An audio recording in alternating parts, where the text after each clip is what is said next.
Hi, this is Dee at Aloha Astro. Let's take a look at the forecast for this full moon in Scorpio, May 12th, 2025. Full moon in Scorpio, Monday, May 12th, heightens your intuition, emotional intelligence, and healing abilities in response to unusual or unproven conditions, encounters, or opportunities, as the moon in a fixed water sign ruled by the planet Pluto forms a trine aspect with the North Node conjunct Saturn, both in Pisces, a sesquisquare aspect with Neptune conjunct Venus, both in Aries, an opposition with the Sun conjunct Uranus, both in Taurus, which bisects a Yod aspect pattern with the Moon, Jupiter in Gemini, and Chiron in Aries. Scorpio 8th house themes of merged or defended boundaries, shared assets or values, trust or betrayal can be played out in strange ways, and things which have been hidden from you may suddenly be revealed or understood.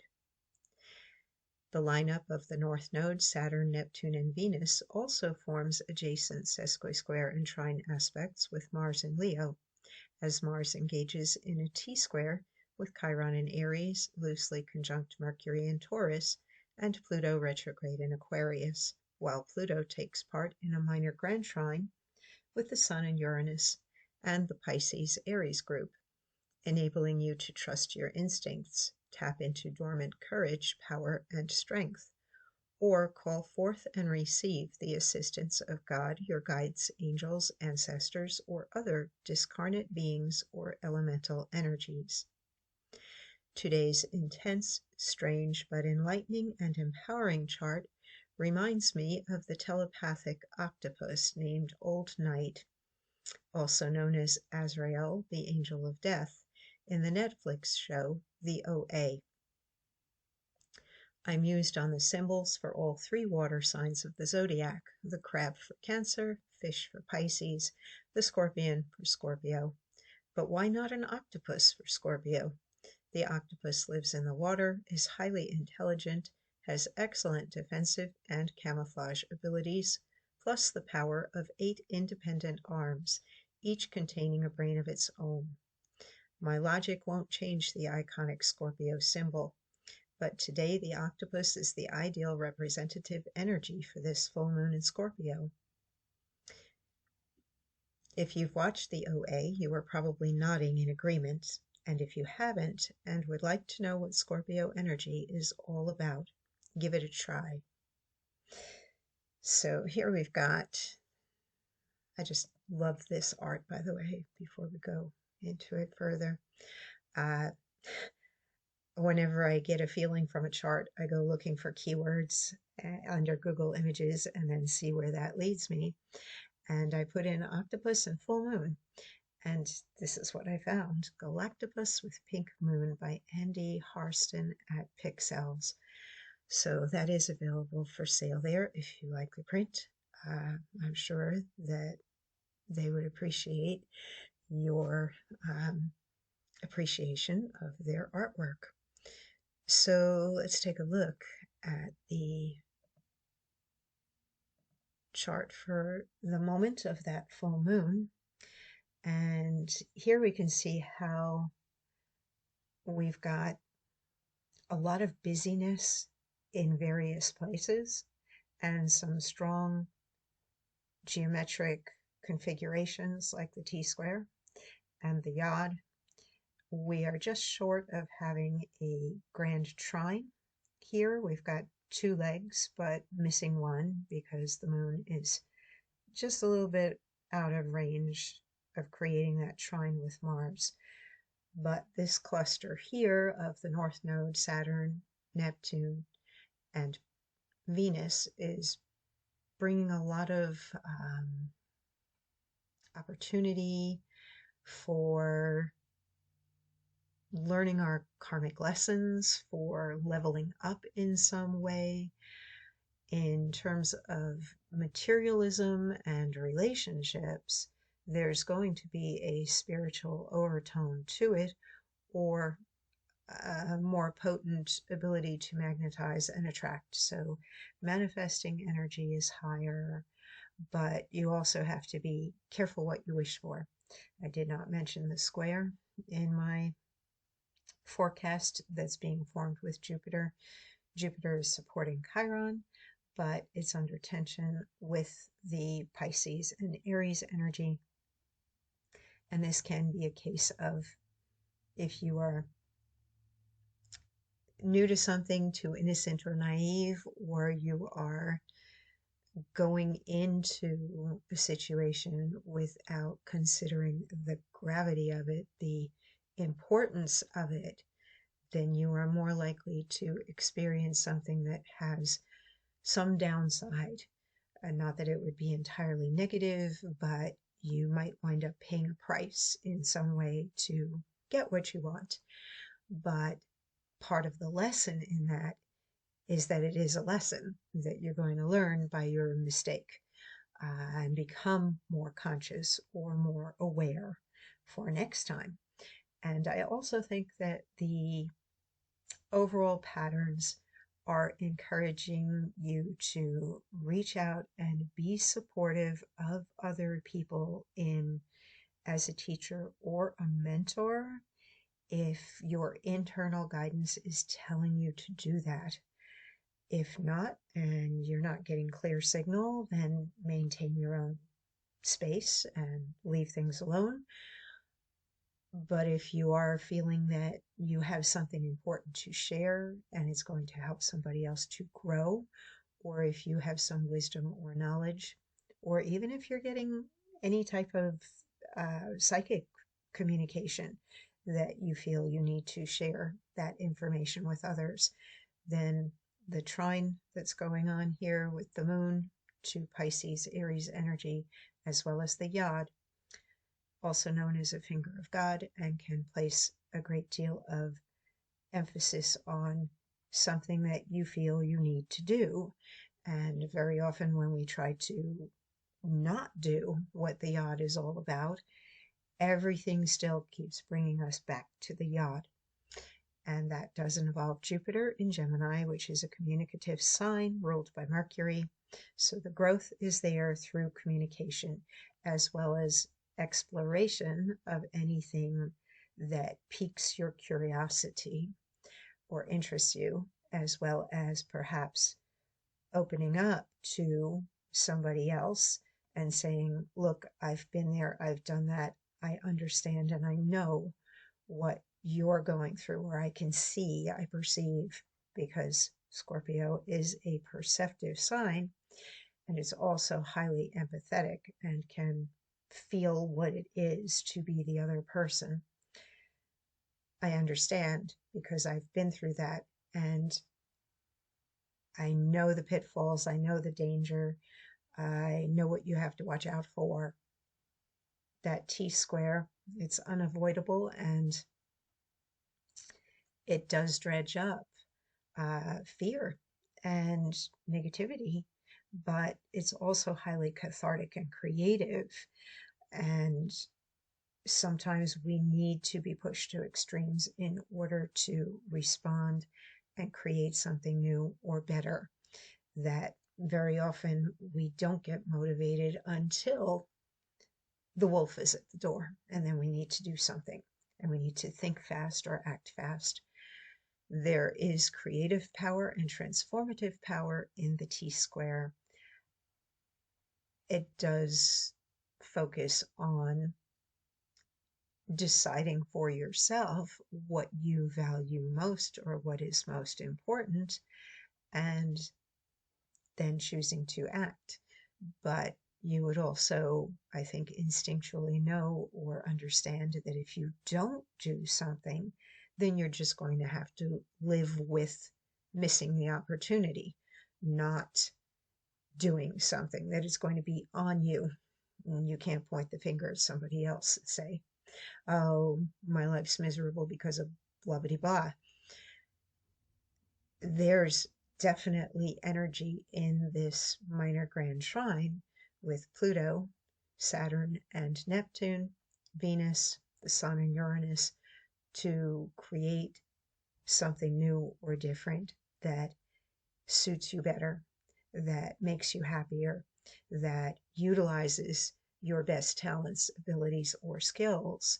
And that's another thing that's rather serious right now with these trines. Yes, trines are nice and easygoing and supportive and full of talent and flow and all of that, but it does come down to the utilization of that energy. And Saturn is a planet of duty, responsibility, and commitment, and the North Node is path, purpose, karmic agreements, the learning and the lessons. So there is something very serious in here. It's not just about following what you love or getting involved with who you think you love, because Venus and Neptune conjunct can be highly romantic, very idealistic as well, and can give you a lot of drive to obtain what you desire or who you desire. The seriousness and the importance of the future ramifications of things is there underneath it all with Saturn and the North Node. You'll find out as you go, is basically what that square is saying to Jupiter. But if you don't, if you procrastinate, you avoid, or you do not step up, then you're going to miss out on potential opportunities. Some of the Scorpio themes are, well, sex, death, taxes, metaphysics, the occult, business partnerships, investments, inheritances. We merge our boundaries, share our assets, or protect and defend against anybody coming into those areas. It's very perceptive, intuitive, empathetic, and there's high emotional intelligence in that sign. It's interacting with the Sun and Uranus in Taurus, and this is the trust axis. It's also money, money and values.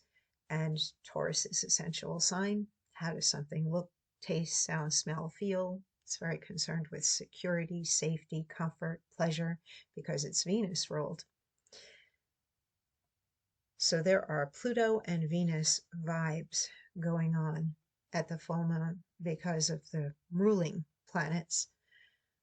Then we've got Uranus in there, which rules Aquarius, and we find Pluto, the ruler of Scorpio, in Aquarius. So this association, which is magnified by the minor grand trine, and particularly this trine aspect between Pluto and Uranus, that's bringing in the something strange, different, or other than. And it can bring a feeling of literally resurrection, rebirth, being born again, understanding things as if, they may have been there all along, all the time. And then suddenly now you see it, or now you understand it because you're finally experiencing it and living through it. Mars is a very physical planet. That interaction as well, both the moon and Mars interacting with the North Node, Saturn, Neptune, Venus, and Venus and Neptune are in Aries, Mars ruled sign, that says I am. And then we have the intuitive, sensitive Pisces energy that is connected to the all that is, basically. Wow, I just, my mind went way out there in the cosmos for the moment. But coming into a new level of transformation and being able to identify with things that may have simply been abstract or hidden or so far out of your range of beingness and knowingness, but perhaps now you are actually embodying it or having that physical experience. It may be activated in you by another, such as when you go to, let's say, a meditation retreat with a guru. The energy of the guru actually brings up the energy of everybody else in the room that's meditating and holds that energy for them to align with and in train with. So it may come to you through somebody else, or perhaps you are the conduit to awaken someone else, and you are meant to be bringing your experience, knowledge, or information, and it might not have to be distributed through actual language. It may simply be an energetic thing.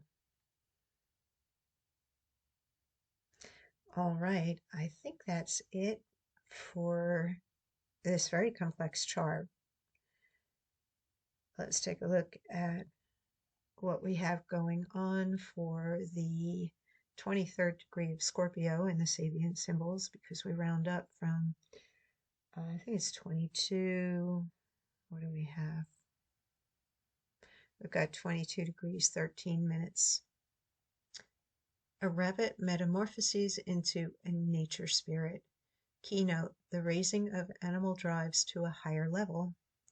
The rabbit is traditionally a symbol of overabundance of progeny, thus of a great stress on procreative and sexual processes. Nature spirits, on the other hand, represent the higher aspect of life energies, as they are said to guide those normally invisible forces controlling the growth of all living organisms, particularly in the vegetable kingdom. Thus, the symbol refers to the transmutation of the generative power into a more ethereal and subtle form of potency. This is the third symbol in the 47th sequence. It brings a new dimension to the preceding two. Whether it is the sexual desire for a progeny or aggressiveness, the instinctual urge can be raised to a new level. The course can become subtle through a process of transubstantiation.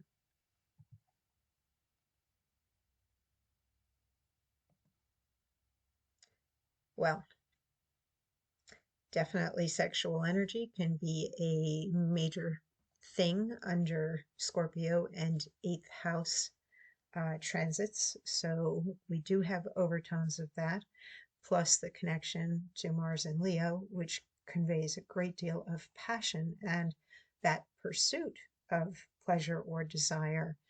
But we have not just the raw physical with the Aries and Leo energy, but we do have the spiritual and the deeper karmic meaning or significance when we do merge our values, boundaries, share those assets and values with another. And one of the ways we do that is either with money or with sex.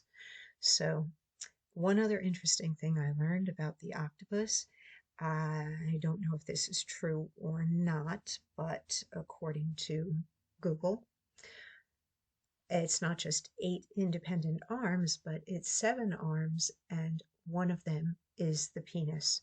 So that also makes me think, why do we not have the octopus for Scorpio symbol? We always associate strong sexual magnetism with the sign of Scorpio. And there we have the idea of, well, the octopus is definitely a sexy creature based on its penis that's got its own brain. Anyway, definitely check out the OA. The themes in that are so scorpionic. Other dimensions, other realms, death, perception, and suddenly being able to see. I don't want to give away too much. There's really no other show that you can compare it to. It is distinctly unusual, as is the chart for the day. And every time I've watched scenes in it, I see new layers and nuances within it. Definitely worth your time. Take care, stay safe. There is some full moon craziness, of course, especially I've noticed under the sign of Scorpio. It seems like there's more strangeness in transportation on the road. People just behaving really out of character. And we do have Mercury under squares today with both Mars and Pluto, which does bring in an element of greater physical danger. So pay attention while you're out there driving and stay safe, especially if you are in large crowds of any large gathering. But if they are activist oriented, there's also an increased risk of some physical harm because of Pluto in Aquarius, which does rule the group energy, and Mercury and Mars in that T-square. I'll be back tomorrow with the daily forecast, much shorter than this lengthy one. And enjoy your full moon.